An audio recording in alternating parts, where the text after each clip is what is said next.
জিয়াংয়ের ex boyfriend ওর গার্লফ্রেন্ডকে নিয়ে আসে। জিয়াং ওর এক্সকে দেখে তো ইগনোর করতে থাকে। তখন ওর এক্স ওকে বলে, তুমি হয়তো একা এসেছো, চলো আমাদের সাথে জয়েন হও, আমরা একসাথে শপিং করি। এতে তো জিয়াং অনেক বেশি বিরক্ত হচ্ছিল। ও বলে, না আমি একা আসিনি, আমার বয়ফ্রেন্ডের সাথে এসেছি। এটা বলে ও জিসেনের কাছে যায়। দেখো ও কতটা হ্যান্ডসাম। আর বলে, আমি তোমাকে বলেছিলাম আমার জন্য এত জুয়েলারি কেনার দরকার নেই, তাও তুমি কিনছো। জিসেন বুঝতে পারছিল না এসব কি হচ্ছে তার সাথে। ওকে বলে, তুমি এসব কি বলছো। জিয়াং ওর এক্সের সামনে জিসেন যাতে কিছু বলতে না পারে এজন্য ওকে কিস করে নেয়। জিয়াং জলদি করে জিসেনকে ওদের সামনে থেকে নিয়ে আসে আর ওকে সরি বলে চলে যায়, কারণ এখানে ওরা দুজনেই অনেক বেশি এম্বারেসড ছিল। আর অন্যদিকে লিন আর তাং ডেটে আসে। ওরা একজন আরেকজনের সাথে অনেক ভালো সময় কাটায়। লিন ওকে কিস করতেই নিচ্ছিল, কিন্তু তাং বলে, আমি মাত্র ক্যান্ডি খেয়ে এসেছি, তো তোমার অ্যালার্জি হয়ে যেতে পারে। লিন বলে, আচ্ছা আজকে আমি তাহলে ক্যান্ডিটাই টেস্ট করে নেই। এটা বলে ওকে কিস করে। তাং বাসায় বসে বসে ভাবতে থাকে, সবাই সবার কাজে বিজি, একমাত্র আমি হলাম যার কাছে কোনো কাজ নেই। এজন্য ও লিনের ক্যাম্পাসে আসে। লিন ক্লাস থেকে ওকে বাইরে দেখে ফেলে আর অর্ধেক পেন্টিং করেই ও তাংয়ের কাছে চলে আসে। ওকে জিজ্ঞাসা করে, তুমি কি আমাকে মিস করছিলে, এজন্য এখানে চলে এসেছো? তাং বলে, সবার তো কোনো না কোনো কাজ আছে, কিন্তু আমি একমাত্র ফ্রি আছি। এটা বলে ও মন খারাপ করে বসে থাকে। তাঙ্গের মন খারাপ দেখে লিন তাঙ্গের পছন্দের আইসক্রিম নিয়ে আসে আর ওর মন ভালো করার চেষ্টা করতে থাকে। এরপর লিন বলে, আজকে তুমি এত আপসেট কেন? তাং বলে, আমি নিজের লাইফের গোল কি সেটাই জানি না। ড্যাং হয়তো ঠিকই বলেছিল, আমি স্টাডি ছাড়া আর কিছুই করতে পারি না। লিন বলে, তুমি ড্যাংয়ের কথা ভাবছো কেন? ও কতটা খারাপ সেটা আমি জানি, খারাপ মানুষের কথা এত ভাবতে হয় না। লিন তখন তাংকে বলে, চলো আমরা ড্যাংয়ের সাথে কিছুটা মজা নিয়ে আসি। এরপর ওরা ড্যাংকে ফলো করতে থাকে। প্রথমে তো লিন ড্যাংয়ের গার্লফ্রেন্ডের সামনে ওকে অনেক বেশি ইনসাল্ট করে। এরপর ওদের দুজনের ব্রেকআপই করিয়ে দেয়।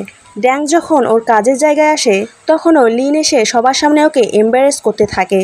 এরপর ওকে থ্রেট দেয় আর বলে, তুমি এরপর থেকে যদি তাঙ্গের কোনো ক্ষতি করার চেষ্টা করো তাহলে আমার চেয়ে আর খারাপ কেউ হবে না। লিন তাঙ্গের কাছে এসে বলে, দেখেছো আমি তোমাকে কতটা হেল্প করেছি, এখন রিটার্নে আমাকে কিছু দিতে হবে। কিন্তু তাং ওকে কিছু না বলেই চলে যায়।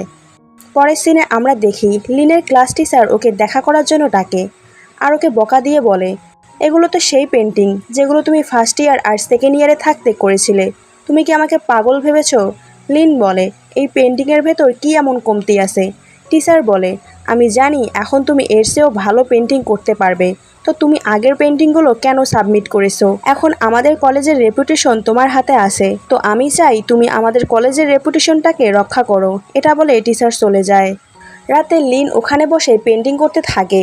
জিহান ওর জন্য ডিনার নিয়ে আসে আর বলে, তুমি রাতে বসে বসে এখানে পেন্টিং করছো কেন? লিন বলে, আমার তো গার্লফ্রেন্ড আছে আর ওর জন্য সময় রাখতে হবে তাই না? আর ওকে কিছু জায়গার কথা জিজ্ঞেস করে, বলে আমি এই জায়গাগুলো থেকে সিলেক্ট করতে পারছি না, কোথায় ওকে ডেটে নিয়ে যাব। জিহান লিনকে একটা ভালো জায়গার কথা বলে। এখানে জিহান যেভাবে লিনের দিকে তাকাচ্ছিল দেখে মনে হচ্ছিল ও হয়তো লিনকে পছন্দ করে। এরপর আমরা দেখি লিন তাংকে অনেক জায়গায় ডেটের জন্য নিয়ে যায়, কিন্তু একটা জায়গাও তাঙ্গের ভালো লাগে না, যেটাতে তাং লিনের ওপর অনেক বেশি বিরক্ত হয়ে যায়, কারণ ডেটের জন্য একটা জায়গাও ঠিক ছিল না। এরপর তো শাস্তিস্বরূপ একটা রুমে কুকুরের সাথে ওকে বন্দি করে রাখে। আর বেচারা লিন তো কুকুরকে অনেক বেশি ভয় পায়। তাংকে অনেকবার বলে ওকে নিয়ে যেতে, কিন্তু তাং ওকে রুমে বন্দি করেই ওখান থেকে চলে যায়। তখনও অনেক বেশি ভয় পেয়েছিল। লিন তাকে অনেকবার সরি বলে, বলে আমি এরকম কোনো জায়গায় তোমাকে আর ডেটের জন্য নিয়ে যাব না, প্লিজ আমাকে মাফ করে দাও। এরপর ওর টিচারের কল আসে ওর বাকি পেন্টিংগুলো কমপ্লিট করার জন্য। তখন লিন তাকে কিউটভাবে বাই বলে ওখান থেকে চলে যায়। এরপর আমরা দেখি তাং আর জিয়াং একটা পার্টিতে আসে, যে পার্টিতে জিহান হোস্টিং করছিল, কারণ ওর ফ্যামিলি এই পার্টিটা অ্যারেঞ্জ করেছে। এরপর ওরা সবাই মিলে একসাথে ডিনার করতে আসে। লিন জিহানকে বলে, তুমি তো আমার বেস্ট ফ্রেন্ড তাই না, তাহলে তুমি আমাকে কেন বলনি তুমি এত রিস্ক? দাঁড়াও তোমাকে আমি দেখাচ্ছি মজা। তখন তাং ওকে বলে, তুমি এসব কী করছো, ওকে কেন মারবে? লিন বলে, আরে তুমি এত সিরিয়াস হচ্ছ কেন, আমি কি ওকে মারবো নাকি, আমি তো জাস্ট ওকে ভয় দেখাচ্ছিলাম। এখানে তাং আর লিনকে একসাথে দেখে জিহান অনেক বেশি হার্ট হয়, কারণ আমরা তো বুঝতেই পারছি জিহান লিনকে পছন্দ করত। জিহান আর জিয়াং চলে যাওয়ার পর লিন আর তাং একসাথে ছিল। লিন ওর বানানো পেন্টিংগুলো তাংকে দেখায়, যেখানে তাঙ্গেরও একটা পেন্টিং ছিল। তাং ওই পেন্টিংটি দেখতে চায়। লিন বলে, আমি এখনও কমপ্লিট করিনি, কমপ্লিট করার পর তোমাকে দেখাবো। পরের সিনে লিনের সাথে দেখা করতে আসে আর ওকে বলে, তুমি বলেছিলে আমাকে প্রজেক্টে হেল্প করবে, তাহলে এখন আমাকে ইগনোর কেন করছো? লিন ওকে অ্যাভয়েড করে ওখান থেকে চলে যায়। তাই বেচারা একা একাই ওর প্রজেক্টের কাজগুলো করতে থাকে। এরপর পেন্টিং এক্সিবিশনে আসে, যে এক্সিবিশনটা ও অর্গানাইজ করবে। লিন যখন ওখানে আসে তখন টিচার বলে, এখানকার এক্সিবিশনের অর্গানাইজার হলো তুমি ওকে স্যার বলতে পারো। লিন এখানে ওকে দেখে অনেক বেশি অবাক হয়ে যায়, আর এই সুযোগে লিনকে দিয়ে অনেক কাজও করিয়ে নেয়। লিন অনেক বেশি রেগে যায় আর ইচ্ছে করে ওর গায়ের ওপর কোক ঢেলে দেয়, যেটাতে তো রেগে গিয়ে ওকে অনেক বকাবকি করতে থাকে। তখন তো ওদের দুজনের মধ্যে ছোটোখাটো একটা ফাইট হয়ে যায়। ওকে বলে, আমি তোমাকে এই এক্সিবিশন থেকে বের করে দেব, এক্সিবিশনের নাম থেকে তোমার নামটা কেটে দেব। এতে লিন ওর ওপর আবারও রেগে যায় আর আবারও ফাইট শুরু করে দেয়। এরপর আর কি, টিচার তাং আর জিসেনকেও অফিসে ডাকে। জিসেন এই এক্সিবিশনের অর্গানাইজার ছিল আর টিচারকে বলে, আমি এর তরফ থেকে সরি বলছি। বলে, আরে তুমি কেন মাপ চাচ্ছ? এখানে তো আমার কোনো দোষ নেই, লিন আগে আমাকে মেরেছে।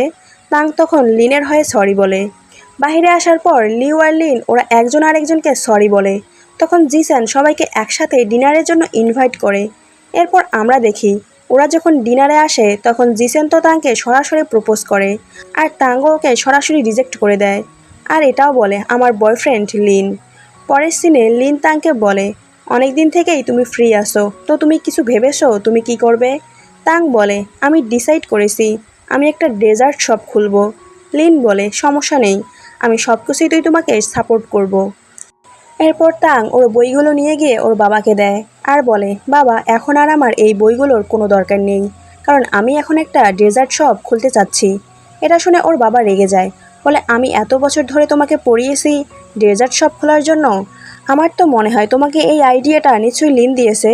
তাং বলে, তুমি লিনকে ব্লেম করা বন্ধ করো, এটা আমার ডিসিশন। লিন বলে, তাং তো আমার কোনো কথাই শোনে না। তখন বাবা ওকে বকা দিয়ে বলে, তুমি তো কোনো সময় কারো কথা শুনো না, তুমি ছোটোবেলা থেকেই ঝগড়া করতে আর আমাদের ওপর সব সমস্যা তৈরি করতে, আর এখনও তুমি কথা শুনো না। তোমাকে না বলা সত্ত্বেও তুমি বাইক রেসিং করছো। যেটা শুনে তাং রেগে যায়, কারণ তাং ওকে বাইক রেসিং করতে নিষেধ করেছিল। লিন ওকে বোঝানোর চেষ্টা করে। তাং বলে, তোমাকে আমি বাইক রেসিং করতে নিষেধ করেছিলাম কারণ তুমি তো জানোই আমার মা অ্যাক্সিডেন্টে মারা গিয়েছে, তুমি তো আমাদের ফিউচার নিয়ে কিছুই ভাবো না। লিন ওকে অনেক বোঝানোর চেষ্টা করে, কিন্তু তাং ওর কোনো কথাই শুনছিল না। অন্যদিকে জিস্যান আর জিয়াং একটা পেন্টিং এক্সিবিশনে একসাথে যাচ্ছিল। হঠাৎ একটা গাড়ির ধাক্কার কারণে জিয়াংয়ের হাত জিস্যানের হাতের সাথে লেগে যায়। এতে জিস্যান অনেক বেশি নার্ভাস হয়ে যায় আর ওকে বলে, এরপর থেকে তুমি আমার থেকে একটু দূরে দূরেই থেকো। এরপর এদিকে লিন বারবার করে তাংকে সরি বলতে থাকে, কিন্তু তাং তো অনেক বেশি রেগেছিল, যার জন্য ও কোনোভাবেই ক্ষমা করছে না। এরপর আমরা দেখি লিন একটা বক্স থেকে বের হয়ে ওকে সরি বলে, কিন্তু তাং এবারও ওর কোনো কথা শুনছিল না। লিন ওকে পেছন থেকে থামায় আর বলে, আমার ভুল হয়ে গিয়েছে, প্লিজ এখন আমাকে মাফ করে দাও, আমি আর কখনোই বাইক রেস করব না। ফাইনালি তাং ওকে ক্ষমা করেই দেয়। এরপর ওরা দুজন একসাথে ডিনারে আসে। পরের দিন ক্যাম্পাসে লিন জিহানকে বলে, আমি এখন তাংকে ডেট করছি, যেটা শুনে জিহান একটু হার্ট হয়ে যায়। লিন ওকে বলে, এখন থেকে আমি তোমাকে হেল্প করতে পারবো না, কারণ আমাদের দুজনকে একসাথে দেখলে ক্যাম্পাসের সবাই অন্য কিছু ভাবে, তো আমি চাই না আমাদের নিয়ে কেউ অন্য কিছু ভাবুক। আর একটা কথা, তুমি যদি কাউকে পছন্দ করো আমাকে বলতে পারো, আমি তোমাকে হেল্প করব। এগুলো শুনে জিহানের তো বলার মতো কিছুই ছিল না। তাংয়ের বাবা ওকে জোর করতে থাকে প্রেগনেন্সি টেস্ট করানোর জন্য। তখনও লিনকে মেসেজ করে ওর সাথে যেতে বলে। লিন যাওয়ার সময় লিওর সাথে দেখা হয়। লিওকে বলে, তুমি বলেছিলে আমাকে হেল্প করবে, এখন পেন্টিং অর্গানাইজেশনের ব্যাপারে আমাকে হেল্প করো। কিন্তু লিন বলে, আজকে আমার ওয়াইফের প্রেগনেন্সি টেস্ট করাতে হবে, তাই আমাকে হসপিটালে যেতে হবে, আমি তোমাকে আজকে হেল্প করতে পারবো না। লিওর কথা শুনে অবাক হয়ে যায় আর ভাবতে থাকে, ও তো এখনও বিয়েই করেনি, তাহলে ওর ওয়াইফ আসলো কোথা থেকে? হসপিটালে আসার পর ওরা বিপদে পড়ে যায়, কারণ তাং তো প্রেগনেন্টই ছিল না। এজন্য ওরা অন্য একজনের ইউরিন এনে টেস্টের জন্য দেয়, আর এখানে বাবার হাতে ধরা খাওয়া থেকে ওরা দুজন বেঁচে যায়। লিউ জিহানের সামনে লিনকে কল করে বকা দিতে থাকে, বলে, তুমি এটা কিভাবে করতে পারলে? তোমাকে তোমার ফ্রেন্ড পছন্দ করে আর তুমি অন্য কাউকে বিয়ে করেছো।